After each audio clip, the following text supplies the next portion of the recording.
everybody, welcome to the channel for new battle reports. We are at ETC game 3. We are facing Denmark on the first game of Saturday, and I'm paired against Daniel Macmeeking, who I already knew from a game we played together. I know he was a nice guy, but also a competitive opponent, so I needed to be careful about this matchup.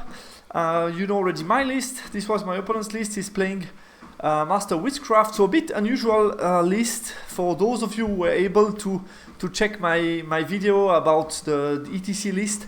Yeah, I found this list a bit, could be a surprise, basically, catching people off guard due to the special magical setup. It's not doing that much range damage in comparison to normal list, but yeah, in exchange for that, he has a couple of surprises in the list. And those two main surprises are the Master Witchcraft and also the Doomblade guy. I think here worth mentioning is the combo between Illusory Pass and Clouded Sight. So basically, he was able to tell me each magic turn, either you get random moves somewhere, which is always annoying, or your Pyromancy Master cannot see more than 12, which is also annoying because it's like completely reducing the amount of range damage I can do, especially in the first couple of turns. So quite interesting. Then he had obviously the double Scorchist Alchemist with Deep Fire Thrower, a Stygian Overseer, an Assassin as well, two big block and a smaller block of Legendaries, the two cannon, which are always really good, Shadowfield Stalker, total 2 units I think, yeah, and then Drill Team to Ambush and the Stygian. We played for this game all the center and Mutual Encroachment, which is very similar to Frontline Clash. We both got Unleash the Big Gun, which is going to be very interesting. And below you have, as usually, the spell selection. Matchup analysis. Yeah, I would say typical VS unit in the construction of the list, but some unusual choices. I pointed out the Doomblade and also the Witchcraft guy. Not that much range damage. Then the primary, when I'm saying not that much range damage in terms of the magic, mainly. Primary should be to my advantage. It's hard for the VS to challenge all the ground. I played that before. I think it can be really challenging for him to come and pop in the middle of the map, because it's going to be, if he tries to do that, it's going to be high risk. Can be high reward, but it has a big chance to go really bad if he tries to come at me. I face multiple occasions the Vermin block trying to really engage me. It's not that easy to pop in front of Nafta Thrower, then getting shot, then trying to charge with what's left. It's not that easy. Secondary, yeah, I wrote that wrong. It's nothing to do with engagement. I thought I was speaking about the Enslave and Ransom, but no. Unleash the Big Gun, basically, you will see it's about map control, and basically it's going to be very interesting, and that's typically for me a good display of all the, how can I say, like the objective, how the objective have improved, basically with version 3.0. I think here you're going to see we are going to play for multiple parts of the map, which is much more interesting than only play for the primary. Path to victory, yeah, for Infernal Dwarves, I think taking control of the center / primary, obviously range damage. For Vermin Swarm, to really win it is to find a way to challenge the center, which is a bit tricky, because like I said, I have very resilient block. They are hard to really break, and also popping in front of the Nafta is not that easy to do for him, basically. The map, yeah, good to choose the map. I think here when you have a look at the map, we have an Impassable in the middle of one side. I played before on this map and I thought, okay, it's better to start and accept to be on top, but then I felt that it's hard to go really with a good center. So here I would prefer to choose the map. Definitely, that's a learning from the last time I played on this map. But yeah, overall I felt good about the matchup, because I think the primary is a huge problem for my opponent. So I was feeling I'm going to win on the primary, and then the rest depends on him. If he tries to limit his loss or try to go for the high variance, try to go through me, it can go really bad for him. Or with a smaller chance, it can go also really well. But I think it's a very risky approach. So we will see what he does. We start this way, so I win the roll, quite happy to take the bottom part, obviously. Then my opponent elected to drop a Stygian, and then I dropped for first turn, because I thought, okay, obviously most of the time, and maybe let's mention first the objective, I think it's very relevant. So he picked for his ambushing tunnels, he picks all 3 trains in the middle of the map, obviously giving him plenty of options and not giving away too many information. For my Unleash the Big Gun, I pick the lake and the field. So I'm thinking we play for all the ground and I could really block the one to the right. And he picked the ruin, and a very surprising choice, he picked the forest. So he could have picked the field, could have picked the hill also, but he went for the forest. So as you can see, he has really some targets around here. So I was a bit surprised by that, but I knew that I needed to expect at some point some kind of aggression towards this train for him to try to go for it towards the turn 6. So quite interesting. We're going to play for the middle, I'm going to play for the right, he's going to play also for the left, so that's going to be very interesting. And overall I felt, yeah, okay, sometimes against VS I prefer not to start, because then the ambush, I only play one turn and then he starts to ambush, so I'm getting more views or more knowledge about what he's going to do, and that's not stopping me too much from pushing, because if I push, if I start, I push 1 turn, 2 turn, I already need to be careful, so I'm a bit stopped in the middle of the map. But in that case, I think map control is also really interesting, so that's why I elected to start. You see my deployment, including the Defender Vanguard. As I usually do against Vermin Swarm, I deployed a bit wider for his shot to not get the +1 against solid. That's always something to keep in mind when you face shooting.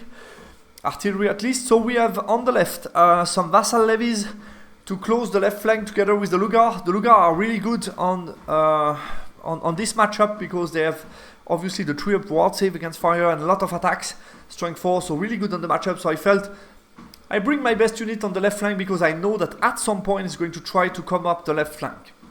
Then in the middle, I want to put all my war machine in the middle to be flexible to go either left and right. So I place double naphtha and the rocket in the middle, my rocket here in the middle as well, and right flank a bit weaker to try to tempt him. Basically, I want to tempt him to go to the right. So I put both my vassal into the water to not be killed too much by flamethrower, first of all. And then second of all, thinking, okay, it's slightly weaker on the right flank, but I can easily compensate with the naphtha thrower going right, and I want to tempt it, because if he tries to stay on the right, then it's going to be far away from his secondary, far away from the center. So actually my first 2 priorities are the center and the left flank, basically to play for the secondary. So that's about my deployment. His deployment, he went with 2 cannon in the left flank here.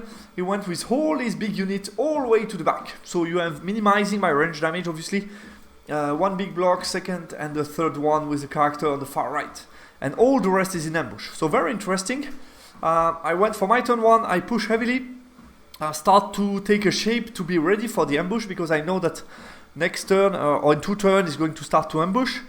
Magic Phase only got Fireball, kill 1 rat, and I was able, obviously, since I saw the Stygian from his deployment, I was able to get a line of sight with my war machine onto his Stygian, and I was very lucky to one-shot him. So that's obviously not expected to do all the wounds on the first turn, so that was very lucky for me, obviously, to be able to take the Stygian down on 1 turn of shooting. His turn 1, he didn't move, at all, I think. Just went with ambushing everything, basically. He take out all 3 units and he only leaves the 2 cannon. The cannon shoot at my war machine, they managed to do, they hit me on 6 up, they got a +2 obviously if they want to. I managed to do 2 wounds to my war machine, so that's not a good start for me. But as you can see, it's going to be my turn 2 and we have nothing left on the table except the 2 cannons. And now he's going to play with all he has, so the 2 ambushing chaff, the 3 ambushing unit which are full, almost full, and a Stygian to try to create something new. So that's very interesting, and I need to prepare for that. So like I said, 2 priorities for me, still the same. I want to block the center, so I put 2 units in front of Immortals, one with the naphtha. I can easily turn this one around to shoot him, and I also putting 3 units to cover all the possibilities on the left flank. So thinking, okay, that's my main priorities. If he ambush on the right, that's not too annoying. I can easily give away something as chaff, turn around, shoot him, turn around and shoot. So that's not too bad, but really my 2 priorities are left and middle due to the objectives. So we will see what he does. I can only do magic against the cannon. I do hereditary to give him a flammable token and then fireball on one of his cannon, and I managed to do 2 wounds. He dispelled the cage, first of all. That's about it. So 2 wounds on the cannon, and that's going to be his turn 2. So he ambushed with everything, I guess.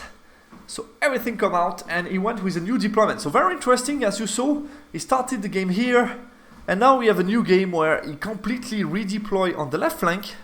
He's able to form a new battle line and basically instead of facing my whole army, he's facing only half or a third of my army. So it's going to be very challenging for me to see, oh, I can win a bit of time, redeploy and form a new battle line. So it's going to be intriguing. And he can definitely try to form a new kind of push towards his secondary and also towards the middle of the map. So we will see. He has the smaller block here, big block with the Doomblade, and the other big block here on the bottom. So the two of them with the Scorchist Alchemist, and the Stygian a bit in the back to avoid some rocket shooting. We go to the magic.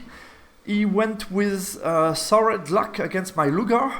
Because basically, yeah, he proposed me chaff on the Lugar. He didn't want them to be able to charge easily. And very interestingly, he ambushed 2 times the Shadowfur to shoot at the Lugar. So he rightly identified that the Lugar are my main unit in this matchup, are really strong.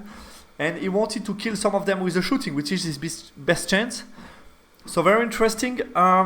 He also got a miscast on Sword Luck and lost 4 rats, which is nice for me. Then he rolled 5 dice on random move on this unit, which to be honest, I was a bit surprised that he did that. I don't think it's that key at the moment. Obviously wanted to avoid an aftershot, but I only have 1. Not that much, it's still full unit. But I think it was, yeah, mainly to avoid that. But 5 dice for that, okay, why not? I let it went in, he got amnesia. So that was the main issue with the 5 dice. He's lost this very precious spell for the rest of the game. And for me it was quite interesting because I can then charge this unit without charge reaction. And if I charge with anything else, he could have easily fled over my unit, end up in the front. I need to charge with something else. So could have been creating some traffic. And in that case, with the random move, I can just clean the unit without having to consider the flee move. So I felt it was actually a nice opportunity for me. He got some flamethrower on the Lugar, the Shadowfur shot at my Lugar, killed 3. Yeah, no, I think the flamethrower shot at the Vassal Levies, he killed 9. So that's a good start. And the cannon on 6 up straight killed my rocket battery. So that was a nice. I mean, I was lucky turn 1 to one-shot his Stygian Earthbreaker. Slightly lucky for him to take my rocket battery down, but that's also a part of the game, definitely. My turn. So you see a nice immersive picture of the battlefield. My turn.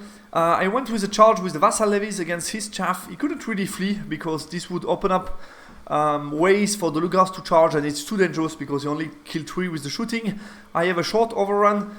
I think like a 3 onto this unit with the Doomblade, and basically my thought process was I can then be in a position. I checked that I'm right here, I'm blocking the 2 units of rats, and I can do attacks on his Doomblade, try to assassinate the Doomblade. So I thought it's quite interesting. I can also give flammable token to everybody, and this also gives me a bit of time to readjust my battle line. So that's what I did.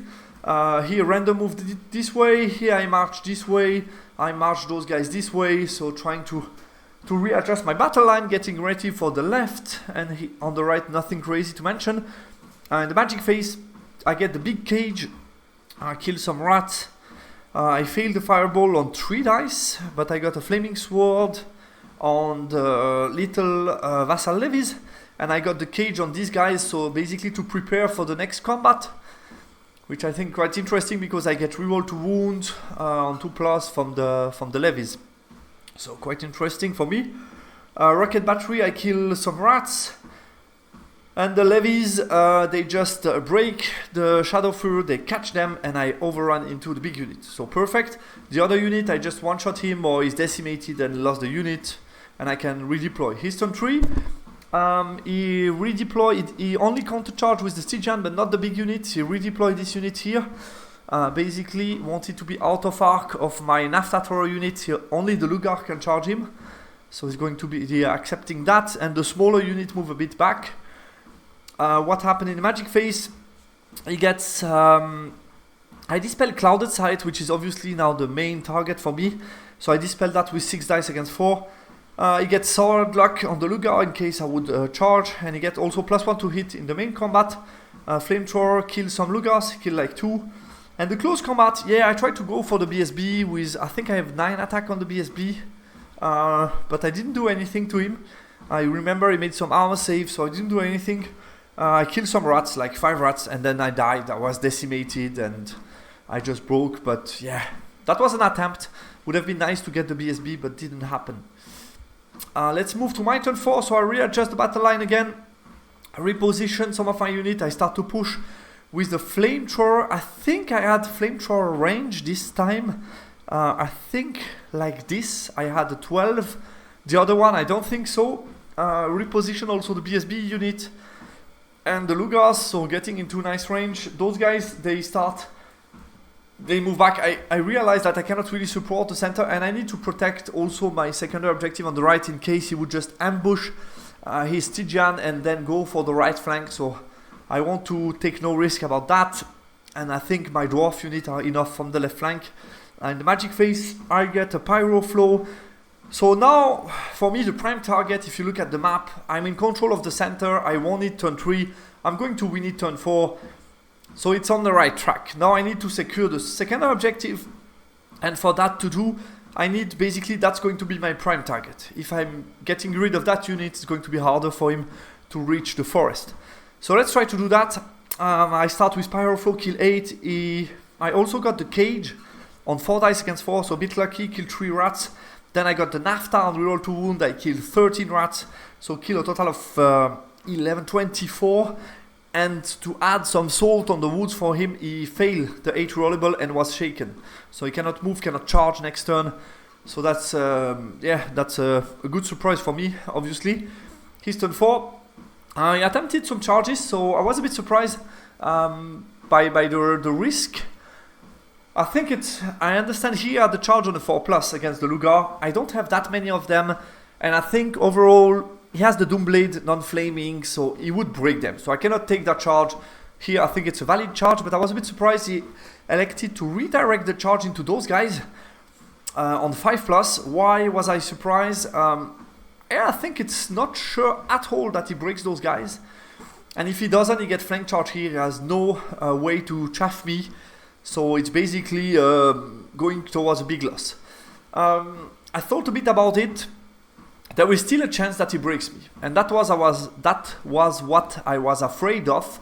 Because if he breaks me, I can go for the overrun. He reached the center of the map. Obviously, I still have 2 scoring, but that's still a big scoring in the middle of the map.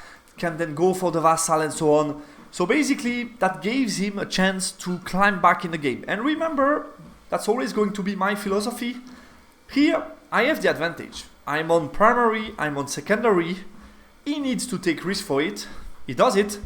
But here, I want to reduce the volatility, so I don't want to open the door for him for a win. Because that's clearly, at the moment, I'm sitting on a good win. But if he gets to that, breaks the Immortal, run them down, and then charge into the Vassal, he can win the game. So I don't want to open that door, even if it's not that likely. I don't want for him to have that chance. So I flee with both units. It was impossible for him to catch me. Also, I like that idea that he was automatically a fail charge, meaning I still get the control of the range and I can redeploy my unit. And as you can see, I had this unit ready behind, which is still in good position. Not that many rats here, so I think that's completely blocking. He has no more possibilities, basically. So I was quite happy about that. So I fled both. And I think that's about it. So both failed. I don't remember if he charged or not with the Stygian. I think he may have charged with the Stygian at some point, but was also not possible to catch me. So maybe he charged first with the Stygian, maybe that, and then after with the big unit. I'm not sure about that. Anyway, doesn't matter much. I placed this unit behind the wall to force me to take that into account. If I make a charge, he has some good counter charge, so that, again, risky is going to rally the big unit. What else in the magic phase is going to get? I dispelled the Rod of Battle, and that's about it. It didn't get much, I think. Yeah, I don't recall if he got Clouded Side.